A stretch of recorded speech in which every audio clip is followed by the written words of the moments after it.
என்ன எல்லாரும் பார்த்துருக்கீங்களா? அப்போ போன வருஷம் வந்தவங்க அத்தனை பேரும் அப்படியே வந்துருக்கீங்களா? ஓ, அன்னைக்கு கொஞ்சம் நல்லா விளையாண்டாமல, இன்னைக்கு விளையாட இடம் இல்லை. சரி, அப்போ பேசுவோம். எங்க இருக்கு இந்த இடம்? பத்துமா? அன்னைக்கு விளையாண்ட மாதிரி விளையாட முடியல. அதுதான் கொஞ்சம் கடைசியை பேசலாம்னு சொன்னேன். கொஞ்சம் விளையாண்டு பேசலாமே, எல்லாம் முடிச்ச பிறகு. சரி, பரவாயில்ல, அவங்க ஏதோ நம்ம கடைசி விளையாடலாம். சரியா? சரி, இப்போ கொஞ்சம் பேசிக்குவோம், அவ்வளோதான். பெரிய விஷயமெல்லாம் ஒன்றும் இல்லை. போன முறை வந்திருக்கும்போது உங்கள்கிட்ட என்ன பேசியிருந்தோம்? புத்தக வாசிப்பு குறித்து பேசணும். அதுக்கப்புறம் யாராவது புத்தகம் வாசித்தீங்களா? என்ன தலைய அசைவு குறைவா இருக்கு, அந்த பாருங்க, தூக்கம் வந்துருச்சோமா? சரி, பரவாயில்ல, புத்தகம் வாசிங்க. இது வரைக்கும் வாசித்தீங்களோ இல்லையோ, இனிமேலும் வாசிக்க சொல்கிறேன். திரும்ப திரும்ப சொல்கிறது அதான். ஏன்னா நாங்கள் வச்சிருக்கிறது புத்தக வாசிப்புன்னு அர்ப்பணி பண்ணுறோம் அப்படிங்கிற அமைப்பு தான். இன்னைக்கு என்ன சொல்லலாம்னா, அண்ணன் நேற்று நைட்டு இரவு ஒரு 9 மணிக்கு தான் கூப்பிட்டு சொன்னாங்க, இந்த மாதிரி நாளைக்கு இருக்குது, ஆரம்பிச்சிட்டாங்களா அப்படின்னா. ஆரம்பிச்சிட்டாங்க அப்படின்னா சரி அப்படின்னா. ஒன்றும் இல்லை, கதை கேள்விப்பட்டிருக்கீங்களா? கதை கதை கதை கேட்கறது இல்லை, மொத்தத்தில் கதை கேள்விப்பட்டிருக்கீங்களா? சரி, யாரெல்லாம் கதையை எங்க கேள்விப்பட்டிருக்கீங்க? யாராவது சொல்லி கேள்விப்பட்டீங்களா, படிச்சிருக்கீங்களா? யார் சொல்லியிருக்காங்க உங்களுக்கு? கதை சொல்றது யாரு? தாத்தா பாட்டி எல்லார் வீட்லயும் இருக்காங்களா? சொல்லி கொடுக்குறாங்களா? சரி, அப்ப உங்களுக்கு எல்லாருக்கும் கதை தெரியும். அப்ப கதைன்னா என்ன சொல்லுங்க. சமீபத்தில் நான் ஒரு முகநூலில் ஒரு பதிவு ஒன்று போட்டிருக்கும்போது ஒருத்தர் கூப்பிட்டு கேட்டார். அதாவது நாங்கள் முன்னாடி உங்களை போல இருக்கும்போது, பேசிக்கிட்டே இருக்கும்போது யாராவது பொய் சொல்லுவாங்க இல்லையா, நடக்காத ஒரு விஷயத்த நடந்ததா சொல்லுவாங்க இல்லையா, அப்போ என்ன சொல்லுவாங்க? சரி, சும்மா கதை விடாத அப்படின்னு. அப்போ நம்ம யோசித்தோமா, பொய்ய கதைன்னு சொல்றோமா? அப்போ இப்போ ஒருத்தரை கூப்பிட்டு பொய் சொல்லுன்னு சொல்றதுக்கு போல கதை சொல்லுன்னு சொல்றோம், அப்படித்தானே? அப்படி யோசிக்கலாமா இல்லையா? கதையில உண்மையும் இருக்கும், சில கற்பனையும் இருக்கும். அதை நம்ம பொய்யும் சொல்லி உச்சப்படுத்தக்கூடாது, அது கற்பனை அப்படின்னு வச்சுக்கணும். சரியா? கற்பனைகள் தான் இன்னைக்கு சிந்திக்க சிந்திக்க நாகரிகத்துல நிறைய உண்மையாயிட்டு வந்துட்டு இருக்கு, நிஜமாயிட்டு வந்துட்டு இருக்குது. இறந்தவர்கள் மட்டும்தான் உயிர்ப்பிக்க முடியாத அளவுக்கு இருக்கு, மற்றபடி எல்லாமே நடந்துட்டு தான் இருக்குது. நம்ம கற்பனையில எல்லாம் நடந்துட்டு தான் இருக்குது. இன்னைக்கு முன்னாடி பேசுனவங்கள சொன்னாங்க இல்லையா, ஏஐன்னு சொல்லி ஒரு விஷயம் சொன்னாங்க. இந்த ஏஐங்கிற விஷயம் என்ன பார்த்தீங்கன்னா, யாரோ ஒருத்தர் சிந்திச்சது, நம்ம சிந்திச்சது இல்லை. நீங்க அதை பயன்படுத்தினீங்கன்னா உங்க சிந்தனைகள் என்ன ஆகும்? சும்மா சொல்லுங்க. நம்ம சிந்திக்கணும், யாரோ சிந்திச்சதை விட நாம சிந்திக்கணும். சரியா? இப்போ கதைக்கு வருவோம். நிறைய பேர் கதை கேட்டிருக்கீங்க. உங்களை யாருக்கா கதை சொல்ல தெரியுமா? சொல்லலாமா? தெரியுமா தெரியாதா? தெரியுமில்ல? நான் போன முறை சொல்லிட்டு போன மாதிரி தான், புத்தகம் வாசித்தீங்கன்னா நீங்களும் ஒரு படைப்பாளர் ஆகலாம் சொன்னேன். அந்த உங்களுக்கு தெரிஞ்ச கதைகள், யாரோ சொன்ன கதைகள், படிச்ச கதைகள் இல்லை, சொன்ன கதைகளை நீங்க எழுதி வச்சுக்கலாம். ஒரு இப்பெல்லாம் நாங்க தொடர்ந்து பள்ளி கல்லூரிகளுக்கு போயிட்டு இருக்கிற இடத்துல பள்ளிக்கூடத்து மாணவர்கள் கதைகளை எழுத ஆரம்பிச்சிட்டாங்க. நிறைய பேர் அவங்களே கதை சொல்ல ஆரம்பிச்சிட்டாங்க, அவங்க கற்பனையில கதைகள் எழுத ஆரம்பிச்சிட்டாங்க.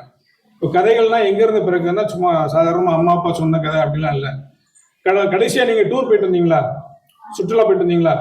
அந்த போயிட்டு வந்ததை நம்ம பள்ளி பருவத்தில் பார்த்தீங்கன்னா, சுற்றுலா போயிட்டு வந்தோடனே நீங்க இப்போ சென்று வந்த சுற்றுலா குறித்து எழுதுங்க, ஒரு கட்டுரை எழுதுங்கன்னு சொல்லுவாங்களா? அப்ப எழுதுவோம் இல்லையா? அதுதான் இன்னைக்கு கதையாகவே வந்துருக்கு. நம்ம போயிட்டு வந்த இடத்த நாம என்ன பார்த்தோம், எந்த உணர்வுல பார்த்தோம், அந்த உணர்வை நம்ம எழுத்துல கொண்டு வரணும். எழுத்துல கொண்டு வந்தோம்னா கதை வாசிக்கிறதுக்கு. ஒருத்தட்ட பேசணும்னா, இப்போ குற்றாலத்துக்கு போனோம்னா குற்றாலத்துல அருவி இருக்குது, மேல இருந்து போகாதவங்களுக்கு தெரியும், தண்ணி மேல இருந்து விழும்போது தூரத்துல இருந்து பார்த்தா வெள்ளையா இருக்கும், நல்லா பக்கத்துல போகும்போது அதுல சிலு சிலுன்னு காத்தடிக்கும், உடம்பெல்லாம் குளிரும். இப்படிலாம் சொல்லும் போது என்ன ஆகுதுன்னா, அவங்களுக்கு ஒரு உணர்ச்சி பூர்வமா வந்துடுது. அவரு அந்த இடத்துக்கு போன மாதிரியே ஒரு ஃபீலிங் வந்துடுது இல்லையா? இதைத்தான் நம்ம கதை சொல்றோம். இது இயற்கையா சொல்லக்கூடிய கதை. இதே விஷயத்துல இப்போ இந்த காலத்துல, இனிமே வருங்காலத்துல சமுதாயத்தை கையில எடுத்துக்கிட்டு, சமுதாயத்துள்ள விழிப்புணர்வுக்காக நிறைய அரசாங்கம் நிறைய தகவல் சொல்லுவாங்க. சுற்றுப்புற சூழலை பாதுகாக்கிறது, காடுகள் பாதுகாக்கிறது, நீர்நிலைகளை பாதுகாக்கிறதுன்னு சொல்லிட்டு வராங்க இல்லையா? அந்த கருத்துக்களை உள்ளுக்குள்ள வச்சு கதைகள் எழுத இன்னைக்கு பள்ளி மாணவர்கள் வந்துட்டாங்க. சரியா? அதனால கதைகள் நமக்கு எப்பவுமே ஒரு விழிப்புணர்வு, ஒரு ஆயுதமாவே இருக்கும். ஆனா இந்த தடவை கதைகளை நீங்க கையில எடுத்துக்கணும். சமீபத்தில் கூட இப்போ வரும்போது கூட ஒரு கதை ஒன்று படித்தேன். ஒருத்தர் வந்து செத்தாண்டா சேகர்னு கேள்விப்பட்டிருக்கீங்களா? எதுக்கு இடத்துல சொல்லுவோமா செத்தாண்டா சேகர் சொல்லுவோமா? அந்த சேகர் ஒரு நாள் செத்துட்டாரு. செத்த உடனே அங்க போயிட்டாங்க. எங்க சொர்க்கமா நரகமா அந்த இடத்துக்கு போகணும் இல்லையா? ஒரு இடத்துல நிற்கிறாங்க, தடுத்து நிறுத்தப்பட்டிருக்காங்க சொர்க்கத்துக்குள்ள போறதுக்கு. அங்க யமுனா பக்கத்துல சித்திரகுப்தன் ஒருத்தர் இருக்கிறார். அவர் என்ன பண்றாரு? தடுத்து நிறுத்திட்டாரு. நிறுத்தி நான் ஒரு வார்த்தை சொல்லுவேன், அதுக்கு நீ எனக்கு ஸ்பெல்லிங் சொல்லு அப்படிங்கிறார். என்ன வார்த்தைன்னு கேட்டா அவர் சொல்ற ஒரே வார்த்தை லவ். லவ்க்கு ஸ்பெல்லிங் சொல்லணுன்னே இவர் சேகர் செத்து போன சேகர் சொல்றாரு LOVEன்றார். சொல்லும்போது இரு எனக்கு ஒரு அழைப்பு வந்துருச்சுன்னு சொல்லி அவருக்கு ஏமன்றது ஒரு அழைப்பு, அவசரமான அழைப்பு.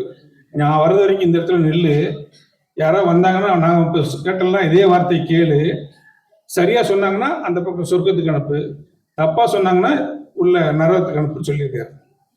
இவர் போயிட்டாரு. வெயிட் பண்ணிட்டு இருக்காங்க. அங்க வந்து ஒரு பெண் வர்றாங்க. வர்றது யாரு? சேகரோட மனைவி வர்றாங்க. இவர் கேட்கறாரு, என்ன நீ எப்படி வந்தேன்னா? இல்ல உங்களை நாங்கள் அடக்கம் பண்ணிட்டு வர்ற வழியில எனக்கு லாரி அடிச்சு நான் இறந்துட்டேன், நான் அதான் இங்க வந்துட்டேன் அப்படின்னு சொல்றாங்க. அப்படியா, சரி அப்படின்னு சொல்லி நேரம் சொர்க்கத்துக்குள்ள ஒண்ணு இல்லை போகாத, அதுக்கு முன்னாடி ஒரு வேலை இருக்கு, ஒரு வார்த்தை சொல்லுவேன், அந்த வார்த்தைக்கு நீ ஸ்பெல்லிங் சொன்னா நான் உன்னை விளையாடலாம், இதுதான் எனக்கு கொடுத்துருக்காங்க அப்படின்னே. அப்படியா சொல்லுங்க கேளுங்க நான் சொல்றேன். அப்போ அந்த வார்த்தை சொன்னா சொல்லிடுவாங்க, எளிதா சொல்லிடுவாங்க. இவரு சொல்லிட்டா சொர்க்கத்துக்குள்ள போயிடுவாங்க. இவர் என்ன சொல்றாரு? மெசபடோமியா ஸ்பெல்லிங் சொல்லு அப்படிங்கிறது. இப்ப அந்த அம்மாவுக்கு தெரியல, பிடிச்சி நரகத்துல இவரை தள்ளி விட்டாரு. வேண்டாம் நீ அங்கேயே போயிரு, ஏன்னா இவர் சொல்லிட்டாரு, இவர் உள்ள போறதுக்கு தயாரா இருக்கு, அங்கேயே வர வேண்டாம் அப்படின்னு. இது ஒரு நகைச்சுவைக்காக ஒரு மாத இதெல்லாம் வந்த கற்பனை கதை தான் இதெல்லாம், சரியா? இது போல இதெல்லாம் கற்பனைக்காக அந்த ஒரு பல்சுவை இதெல்லாம் வரக்கூடிய கதைகள். இவ்வளவு இதெல்லாம் நம்ம சும்மா படிச்சு உங்களுக்கு சொல்றதுக்காக சொல்றது. இப்போ இந்த போல நிறைய கதைகள் வந்து நம்மளோட பயணத்தை தொடங்கலாம்.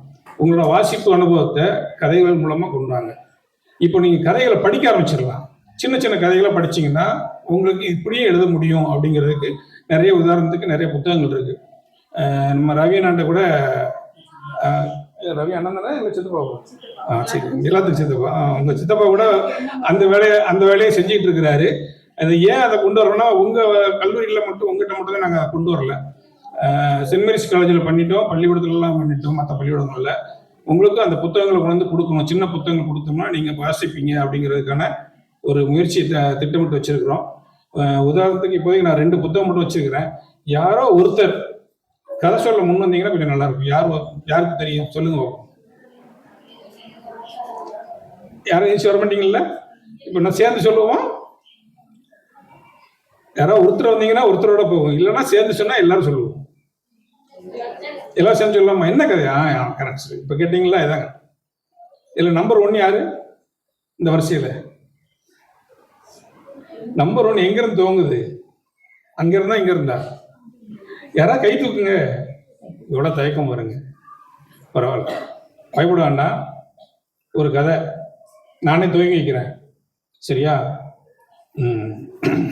வேகமா ஒரு பேருந்து வந்துட்டு இருக்கு, சரியா? பேருந்து வேகமா வந்துட்டு இருக்கு. அந்த பஸ் ஸ்டாப்ல நின்றுச்சு. அந்த இடத்துல ஒரு புளிய மரம் நிற்குது. அந்த இடத்துல நின்ன உடனே அங்கிருந்து ஒருத்தர் இறங்கி வர்றாரு. அவர் கையில பார்த்தீங்கன்னா ஒரு பக்கம் சூட்கேஸு, தோல்ல ஒரு பை போட்டிருக்காரு. எங்கிருந்து வர்றாரு? பட்டணத்துல இருந்து வர்றாரு. இது கிராமத்துக்குள்ள இறங்கி வர்றாரு. இறங்கி நேரம் வந்துட்டு இருக்கிறாரு. இதுதான் துவக்கம். இதுல இருந்து நீங்க ஆரம்பிங்க. உங்க பங்குக்கு ஒரு வரி, ஆளுக்கு ஒரு வரி சொல்லுங்க, ஒரு கதை வந்துடும். சொல்லலாமா?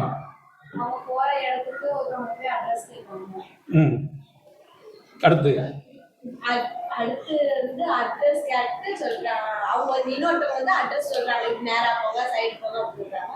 அப்போ வந்து அந்த இடம் ஃபுல்லா அவங்களுக்கு பாதி வந்து வயல்வெளியா இருக்கு, வீடு இருக்கு, மரம் இருக்கு. அதுக்கடுத்து அங்க ஒருத்தர் வந்து தண்ணி பம்பு அடிச்சுட்டு இருந்தாங்க. அதுக்கு வெரி குட். அடுத்து ஒரு பாட்டு வந்து வாசிச்சு நாம இன்னும் அங்கேயே இருக்குமா? முடிங்க. அந்த பாட்டி கதை அப்புறம் சொல்றேன், அதுக்கு ஒரு கதை இருக்கு. சொல்லுங்க. சரி, இப்போ அந்த நான் அனுப்பி வச்ச நபர் என்ன எங்க இருக்காரு? பாட்டி வர சொல்றதை பார்த்துட்டு இருக்கிறாரு, அந்த வழியா வர்றாரு. அடுத்து சொல்லுங்க. அதெல்லாம் ரசிச்சுக்கிட்டே அவங்க வந்து போய்கிட்டு இருக்காங்க வழியில. அதுக்கப்புறம் அந்த சேர வேண்டிய இடத்துக்கு வந்து அவங்க போய் சேர்ந்து அவங்க சொந்தக்காரங்க அந்த மாதிரி எல்லாரும் டைம் ஸ்பெண்ட் பண்றாங்க. அடுத்து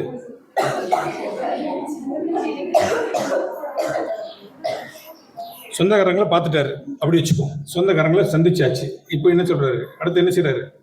சொந்தக்காரங்களை பார்த்து அவங்கள்ட்ட நீங்க எல்லாரும் எப்படி இருக்கீங்க அந்த மாதிரி நல்லா விசாரிச்சுட்டு நான் இந்த ஒரு வேலையை வந்திருக்கேன், அந்த வேலைக்கு வந்து எனக்கு ஹெல்ப் பண்ணுங்க அந்த மாதிரிலாம் சொல்றாரு.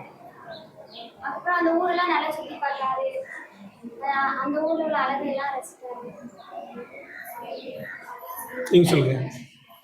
சரி, உங்களுக்கு ஒரு குழு எடுத்து கொடுக்குறேன். அவர் வந்திருக்கிறாரா, அவர் அந்த ஊரோட சின்ன வயசுல உள்ள அவரோட நினைவுகள் வருதுனால அந்த பக்கம் இருந்துட்டு அங்க ஒரு நண்பரை தேடி போறாரு. இப்ப சொல்லுங்க. அப்போ அவங்க நண்பரை பார்த்து அவங்க விசாரிச்சுட்டு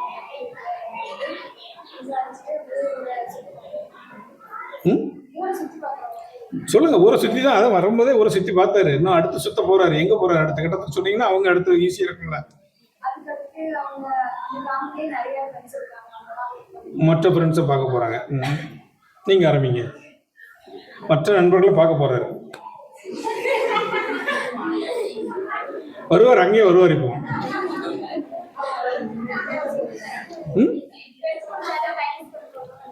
அது வந்து இப்போ சொல்றீங்க ஐயா, இதுதான் அந்த இடத்துல அப்படியே முடங்கி போய் அப்படியே சுழற்சியில் நின்றுக்கிறது. இதுல இருந்து கடந்து போகணும். ஃப்ரெண்ட்ஸ் கூட டைம் ஸ்பெண்ட் பண்றாங்க, எப்படி பண்றாங்க அப்படிங்கிறது தெரியல. இவர் வந்து பட்டணத்துல இருந்து வர்றாரு. அவரை கூட்டிட்டு என்ன பண்றாரு, இங்க கிராமத்துல இருக்கிற ஒரு பள்ளிக்கூடமோ இல்ல நம்ம இதுக்கு முன்னாடி இருந்த குளம் இங்கெல்லாம் போய் சின்ன வயசுல பார்த்த இடங்களுக்கு கூட்டிட்டு போற மாதிரி ஒரு அப்படி நம்ம கற்பனையை இழுத்து விடணும். நீங்க அங்கேயே சுத்தி சுத்தி நின்னோம்னா அப்படியே தான் இருந்துருவோம். சொன்னாங்களா 30 நிமிஷம், அந்த 30 நிமிஷம் அதுக்குள்ளேயே தான் இருக்குது.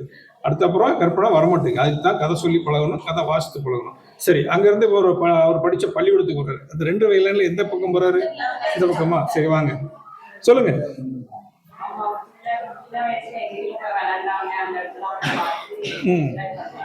சரி. சரி, ஸ்கூலை பார்த்துட்டாரு. ஸ்கூலை பார்த்தோன்னா அவர் என்ன பேசுறாரு? ஏதோ ஒன்று பேசணும்.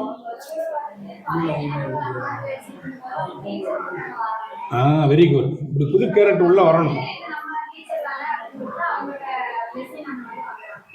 ரைட். அடுத்து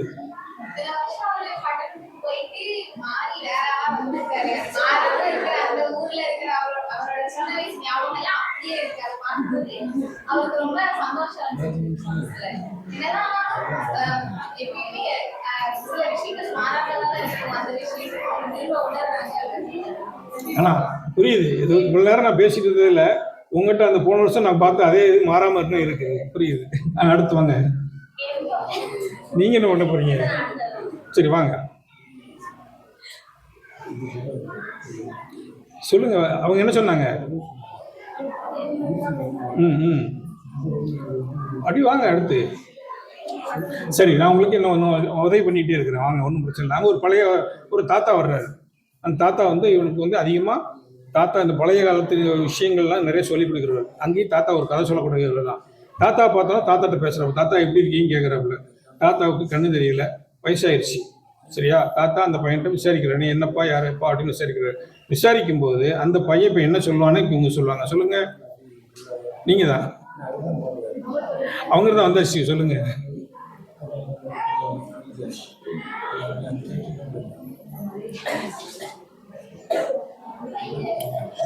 ஒரு தாத்தாவும் பையனும் பேசுறது விஷயம் சொல்ல முடியாதா? சாதாரண சொல்லுங்க.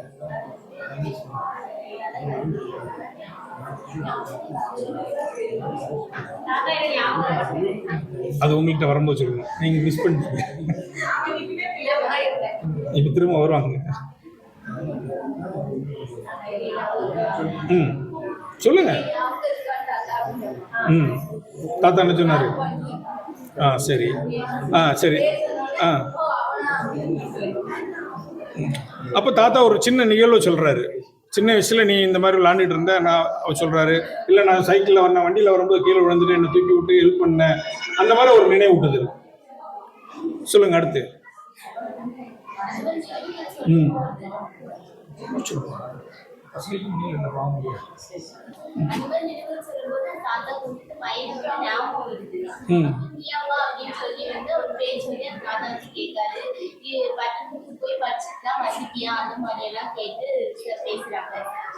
சரி, வெரி குட். இது வந்து இப்போ நான் உங்களுக்கு சொல்லும் போது உங்களுக்கு புதுசாக தெரியுது. 9, 10, 11, 12 அந்த வகுப்புகளுக்கு எங்களோட அரசு மாதிரி பள்ளியில் போய் எடுக்கும்போது அந்த 9ஆம் வகுப்பு மாணவர்கள், அந்த 9, 10 மாணவர்கள், அதாவது 11, 12க்கு தனியாக எடுப்போம், இது எடுப்போம். 11, 12 விட அந்த 9, 10 மாணவர்கள் மட்டும் ரொம்ப தெளிவாக சொன்னாங்க. ஒரு வரியை சொன்ன உடனே அவங்களோட கற்பனைக்கு, இப்போ நீங்கள் பெரிய பசங்களை இருக்கனால யோசிக்கிறதுக்கும் யோசித்து சொல்றதுக்கும் தயங்குறீங்க. ஆனால் அவங்க அப்படி இல்லை, அவங்க யோசித்து அழகாக சொல்லி கொண்டு போயிடறாங்க. தெரிந்தாப்புல ஒரு ராஜான்றாங்க, ராஜா குதிரையில் போறாருங்கிறான், அவனுக்கு அரண்மனை இருக்கு, அவனுக்கு நிறைய காவலர்கள் இருக்காங்க. திடீர்னு சொல்றான் அவருக்கு 2 மனைவி இருக்கு அப்படிங்கிறான். அந்த 2 மனைவியில் அந்த மனைவி பசங்க இந்த மனைவி பசங்க சண்டை போடுறான். 9ஆம் வகுப்பு 10ஆம் வகுப்பு படிக்கிற மாணவர்களுக்கு அந்த ஒரு கற்பனை இருக்குது. நிறைய எண்ணிக்கை இருக்கிறாங்க, அவங்க இவ்வளோ சாப்பிடுவாங்க, இவ்வளோ போர் பண்ணுவாங்க, வேட்டைக்கு போவாங்க. இந்த விஷயம்லாம் அவங்களோட கற்பனையில வளர்ந்துகிட்டு இருக்கு. ஏன்னா அவங்க வளர்ச்சி, நீங்க வளர்ந்ததுனால யோசிக்கிறீங்க, அது தயக்கமே வர வேண்டாம். கற்பனைக்கு அளவே கிடையாது, நீங்க எழுத்து மூலமா கொண்டு வரலாம். இது நாங்கள் மாணவர்கள் கொடுத்தது. சரி, கடைசியா இந்த ஒன்று சொன்னீங்களே, காக்கா கதை சொன்னீங்க இல்லையா? காக்கா கதை எப்படி? முன்னாடி நீங்க கேட்ட பாட்டி வடை சுட்டுச்சு, காக்கா தூக்கிட்டு போச்சு, நரி வாங்கிட்டு போச்சு. இப்போ உள்ள பசங்களுக்கு இப்போ அவங்க எல்லாத்தையும் மாத்திட்டாங்க. பாட்டி வடை சுடும், அதே பாட்டி தான் வடை சுடுது, காக்கா வருது, ஆனா காக்கா திருடுறது இல்லை. பாட்டிகிட்ட வந்து கேட்குது, பாட்டி என்ன சொல்லுது, எனக்கு ஏதாவது உதவி பண்ணு உனக்கு தரணும்னா காக்கா அங்கே போய் சொல்லி எல்லாம் பிறகு கொடுத்து போதா. இப்போ அந்த கதையை மாத்திட்டாங்க. அப்படியே ஏமாத்தி பிழைக்கிறத விட நீங்க வந்து உழைச்சி பிழைச்சிக்கணும் அப்படின்னு. இந்த கதைகள் வந்து காலத்துக்கு மாறிக்கிட்டே இருக்கும். இப்போ நான் சொன்ன விஷயம் உங்களுக்குள்ள எவ்வளவு தூரம் இருக்குன்னா, அந்த 9ஆம் மாணவர்களுக்கு அந்த கற்பனை வேற மாதிரி போகும். ஒவ்வொருத்தருக்கும் கற்பனைகளும் வேற மாதிரி வரும், அந்த கற்பனைக்கான தளங்களும் வேற மாதிரி வரும். ஆனா உங்களோட கற்பனைகளை நீங்க எழுத்துப்பூர்வமா கொண்டு வரும்போது அது ஒரு சிறந்த படைப்பாக வரும். மீண்டும் சொல்றேன், அடுத்த வருஷம் வந்தாலும் சரி, நீங்க எந்த வருஷம் இருந்தாலும் சரி, புத்தக வாசிப்பை கையில் எடுத்துக்கங்க. வாசிக்கும் போது வெறும் பாடப்புத்தகத்தை தவிர்த்து மற்ற புத்தகத்தையும் வாசிங்க, மற்ற எழுத்துக்களை வாசிங்க. சிறுகதை, கதை, கட்டுரை, நாவல்கள் எதுனாலும் வாசிங்க. உங்களுக்குள்ள ஒரு படைப்பு இருக்கு. இப்போ கற்பனைகள் வந்து நிறைய விஷயங்கள் இருக்கு. கற்பனை மட்டும்தான் பண்ணணும் அவசியம் இல்லை, கண்ட காட்சியை நீங்க எழுதலாம். சரியா? இதெல்லாம் எழுதுங்க. ஒரு நாள் உங்களுக்கு எழுத்தும் வாசிப்பும் பயனுள்ளதா அமையும். சரியா? மீண்டும் ஒரு நாள் உங்களை படைப்பாளர்களா சந்திக்கிறதுக்கு விருப்பப்படுறேன். சரியா? நன்றி, வணக்கம்.